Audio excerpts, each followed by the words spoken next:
आपण अनेक बैलाला जी महाराष्ट्रात आता 5 ते 10 बैल असतील टॉपची पळणारी त्यांना कुठल्या बी माणसाला हेच राहायचं न बघता बैल मी खांद्याला दिलाय पहिल्यांदा कोणच येणार नाही विकासला बी विचारा तुम्ही मी बैल बघितला ना विकास म्हणला एक कोण चांगला पळतोय सरपंच मला फाजील पाहिजे आणि त्याच मैदानाला पाहिजे म्हणलं बैल टिकला तर देतो तुला विकास मला माझ्या विश्वासावर द्या बैल पळतोय न बघता बैल मी दिलाय पण आमचं मित्र मोहिल शेटर मोहिलचे मामा म्हणले मोठं मैदान आहे बकासूरला डावीचा बैल मजबूत नाही लखन बकासूरची गाडी चांगली पळ तुम्ही आमच्यासाठी एवढ्यावर ऐका आम्हाला असला तर दुसरा बैल घालून बोलालो आणि त्या बकासूरचा बी आशीर्वाद असेल त्याच्या आशीर्वादाने आपला बैल बी फायनल राहिला मित्र म्हणजे असं तुमच्या भागात कोणी दिले उपकार आहे आपल्यावर म्हणजे फर्स्ट टाइम तुमच्याकडे हिंद केसरी मैदान घालून सोपं नाही त्यांना म्हणलं पाहिजे सरपंच मला बैल पाहिजे शिवाजी शेठ ते काहीच नाही सरपंच म्हणले तुला दिला म्हणले तू आज जे पेडगाव हिंद केसरी मैदान झालं त्याचा सलग आज ह्या वर्षी दुसरं मैदान फाजीलनं आज गाजवलं दैवत शेठ नमस्कार नमस्कार काय सांगताल म्हणजे आज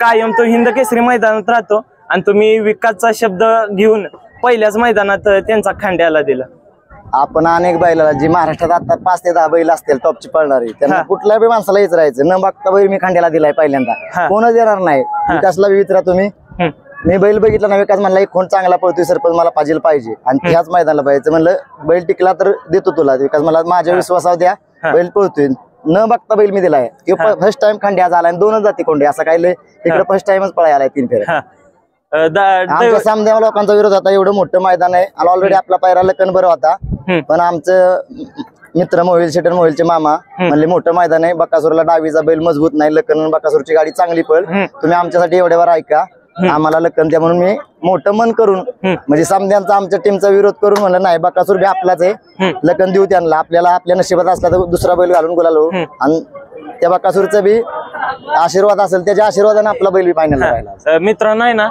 दैवत पशी कायम गुलाल का राहतो माहिती का त्यांच्या या नशिबामुळे नशीब म्हणजे त्यांच्या कार्यकिर्दीमुळे दैवत शेठ विकास काय सांगशील आज दैवत शेठनं एका शब्दावर बैल दिला शेठचं म्हणजे असं तुमच्या भागात कोणी दिले उपकार आहे आपल्यावर म्हणजे फर्स्ट टाइम तुमच्याकडे हिंद केसरी मैदान घालून सोपं नाही त्यांना म्हणलं पाहिजे सरपंच मला बैल पाहिजे शिवाजी शेठ ते काहीच नाही सरपंच म्हणले तुला दिला म्हणले तू त्यांना काहीच विचारलं व्हिडिओ टाका हे टाका काहीच नाही त्यांना एक शब्दावर दिला आपल्याला दैवत शेठ बिना व्हिडिओ बघता तुम्ही आज हिंद केसरी मैदानात बैल दिला आणि तुमचं त्यानं नाव पिन ठेवलं दोन्ही बैलांनी मन मोकळ्यानं पायरा झाला ना कचकच करून पायरा झाला तर कधीच गाडी राहत नाही कुणाच्या विभाग आता मोठ्या गाड्या होत्या बऱ्याच गाड्या पडल्या ते मोकळ्या मनानं पायरा झाला पाहिजे पैर तोडून जर पैर केलं ना तर लोकांचं थोडं मन त्यात गुंतले जातं आणि त्याचा मग नाही उपयोग होत म्हणजे मन दुखून कुठलीच गोष्ट सक्सेस होत नाही माझं म्हणणं प्रेमानं झालं पाहिजे दैवत शेठ काय सांगताल एवढं पब्लिक बघताय प्रेम बघताय एवढं प्रेम मिळाल्यावर एकंदरीत कसं वाटतं आजपर्यंत आपण जी वागलो आपण जे कष्ट केलं त्याचं आज फळ मिळाल्यागत वाटतं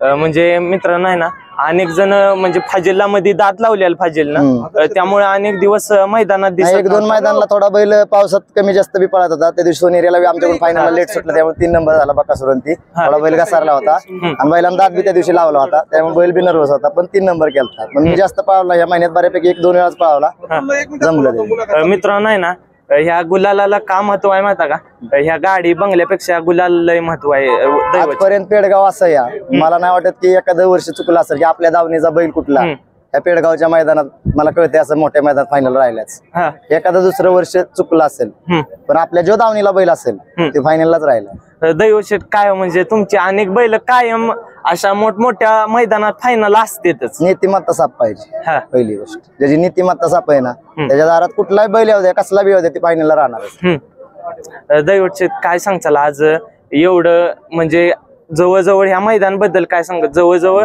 1000 गाड्या पळाल्या आणि 1000 गाड्या 2-3 मैदानात पळल्यात त्या मैदानात गाड्या कशा सुटत होत्या कसं काय होतं हे सर्व लोकांना माहिती आहे पण आज ह्या मैदानाचा रेकॉर्ड झाले माझ्या अंदाजाने 12च्या आत 70 फेरे झाले 12 वाजे ती रेकॉर्ड आतापर्यंत कोणी मोडलं नाहीत ना पुढे भविष्यात मोरेंचं रेकॉर्ड मोरेच मोडतात मला नाही वाटत दुसरं कोण मोडल आणि तुमचं रेकॉर्ड तुम्हीच मोडत जाता काय आपल्या नशिबाच्या गोष्टी त्याचं काय नाही 1000 गाड्या त्याच स्पर्धेचं युग आहे पहिल्या घेत नाही काय 100-200 गाड्या आल्या त्यात राहते आता लय कॉम्पिटिशन युग आहे आज जरी आपण फायनलला राहिलो असलो तर उद्याच्या मैदानात कदाचित गटाला बी मार खाऊ शकतो त्याच्यामुळे माणसानंच कधी बी जमिनीवरच आला हवेत जाऊन हवा जास्त दिवस टिकत नाही मित्रांनो नाही ना दैवत शेठची बैल काय का पळतात की वायदी हा प्रकार त्यांच्या डिक्शनरीतच नाही म्हणावं लागेल दैवत शेठ वायदी कुणी बी सांगावं म्हणजे अशी जे महाराष्ट्रात पळतात ना 10 लोकांना समोर येऊन सांगावं की दैवतनं वायदी घेतली ज्याचा बैल पळतो त्याला आपण बैल देतोच ज्याचा बैल पळत नाही ना त्याला आपण बैल बऱ्यापैकी देत नाही.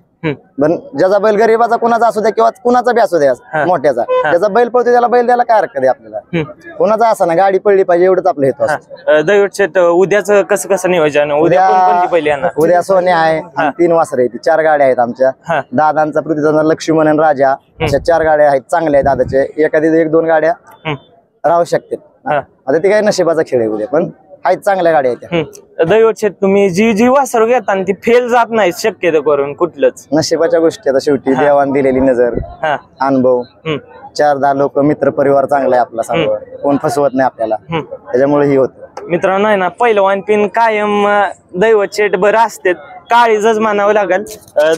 पहिलवान नमस्कार, काय सांगचाल आजच्या मैदान बद्दल? कसं आहे मैदानाचं? आजचं मैदान जनतेच्या मनातलं हिंद केसरी. आजपर्यंतच्या इतिहासात 100 गट 10-10 कुठंच पळत नाहीत. म्हणजे ह्या मैदानात राहणं, 1000 गाड्यात गुलालात राहणं म्हणजे ती सांगू न शकण्यासारखा आनंद आहे. आणि नियोजन आमचं सगळं म्हणजे घरी आज 4-5 वासर आहेत आमच्या सगळ्या ग्रुपमध्ये मिळून. सोन्या असेल, फाजियाला असेल, जुळवाडीचा राजा, परत लक्ष्मणराव, पृथ्वीदादांचा असा आमचा ग्रुप आहे मोठा. त्याचं सगळं नियोजन हरण्या पण राहिलाय सरपंचांच्या नियोजनात असतो. लखनचं सुद्धा नियोजन इकडे सरपंचच बघतात बऱ्यापैकी. त्यामुळे त्यांच्या नियोजनातले मला वाटतं आजच्या मैदानात 3-4 गाड्या सरपंचांच्या नियोजनातल्या आज राहिल्या. म्हणून तर मास्टर माइंड म्हणते. मास्टर माइंड कसं होतं, ग्रुपमध्ये आम्ही फक्त बैल व्यायाम देणं, सांभाळणं, जपणं, आमची जी वासरं सगळं आहे. फायनल मैदानात कुठल्या मैदानात वासरू कुठल्या बैलावर पळवायचं किंवा बैल कुठल्यावर पळवायचं काय सगळं नियोजन शेवट सरपंचांचं असतं. सरपंच सांगेल तसं सगळा ग्रुप करतो. त्यामुळे गाड्यांना आमच्या सगळ्या यश आहे. दैवत शेट काय सहकार्य असल्याशिवाय बैल गुलालात राहत नाही. म्हणजे माझ्या भावापेक्षा जास्त मला आमचा भाव कधीच सकाळी येत नाही अड्ड्याला, कधीच. फक्त कोरेगावच्या अड्ड्याला आणि पुशेगावच्या 2च अड्ड्याला येतो. इतर वेळेस भावापेक्षा जास्त सहकार्य करत असेल तर ही मित्र परिवार सर. मित्र परिवार असल्याशिवाय बैल गुलाला एका दोघाचं कामच नाही कोणाच. म्हणजे बैल किती पळला तरी त्याला माणसं लागते, ड्रायव्हर सोडणार, सुट्टी मेकर, हार पुढे धरणारी. म्हणजे प्रत्येक माणसाचं काम प्रत्येक काटेकोरपणे करतो म्हणून यश आहे. मित्रांनो विकासकडे जाऊया. विकास काय सांगचाल दैवत शेट बद्दल? म्हणजे ते नियोजनाचे मास्टर माइंड आहे. त्यांचे ग्रुप म्हणजे त्यांच्यामुळे आज बक्का सुसन लखनचा पैरा पण त्यांच्यामुळे झाला. फाजिलरावचा आणि खंड्याचा पैरा म्हणजे दोन्ही गाडी 3-4 गाडी फायनल आहे. ते माणूस दिलदार आहे, त्यांच्या मनात काही नाही. मित्रांनो म्हणून तर दैवत शेटची बैल कायम गुलालात राहतात. त्यांच्या कोट्यावर मी समजलं 15 दिवस होतो. आपले पुऱ्या त्याच्या कोट्यावर गेलो म्हणजे आपले बैल फायनललाच राहिले त्यांच्या कोट्यावर. काय मग आज आनंद कसा आहे? आनंद खूप. म्हणजे सर्वप्रथम त्यांचा सगळा आनंद ते हातभार आहे आमचा. म्हणजे बिगर त्यांनी आम्हाला बैल दिला हा सगळ्यात मोठी आमच्यासाठी हे त्यांची. मगाशी म्हणला दैवत शेट देव माणूस म्हणून आला. आमचं नावच दैवत आहे ना. दैवत शेट म्हणलं, दैवत नाव आहे त्यांचं. म्हणजे ते देवाच्या रूपात आमचं देवासारखेच भेटले ते आम्हाला. मित्रांनो आहे ना, फायनल आहे आता. परत कधी तर घेऊया मुलाखत. धन्यवाद दैवत शेट.